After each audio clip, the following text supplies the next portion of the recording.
एक आदमी एक जानलेवा मैजिक ट्रिक परफॉर्म कर रहा था, डेथ एस्केप। उसका इरादा था कि वो भारी भरकम लोहे की चेन से बंधकर समुंदर में कूदेगा और फिर अपनी जेब में रखी चाबी से खुद को आजाद कर लेगा। पर जैसे ही उसने गहरे समुंदर में छलांग लगाई, वो चाबी गलती से नीचे गिर गई।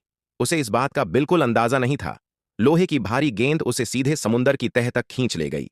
जैसे ही उसने चाबी के लिए टटोलना शुरू किया, उसे समझ आया कि वो तो गायब है। घबराहट में वो चारों तरफ ढूंढने लगा, लेकिन समुंदर की जमीन पूरी तरह से चिकने पत्थरों से भरी हुई थी। उन पत्थरों के बीच से एक छोटी सी चाबी ढूंढना नामुमकिन था। उधर उसकी सांसें जवाब देने लगी थीं, लेकिन कई 100 किलो वजनी गेंद अब भी उसके साथ बंधी हुई थी। ऊपर निकलना असंभव था। उसने चेन तोड़ने की कोशिश की, लेकिन नाकाम रहा।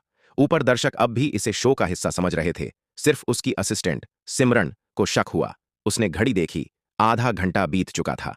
तभी उसे एहसास हुआ कि कुछ गड़बड़ है। वो तुरंत दूसरे किनारे से पानी में कूद गई। किस्मत से उसे वो फंसा हुआ नजर आ गया।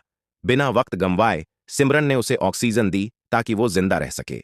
फिर उसने चाबी ढूंढनी शुरू की। कुछ ही सेकंड में उसे एक चट्टान की दरार में चाबी मिल गई। आदमी ने चाबी ली और फौरन चेन खोल दी। फिर धीरे धीरे ऊपर तैरते हुए पानी की सतह तक पहुंचा।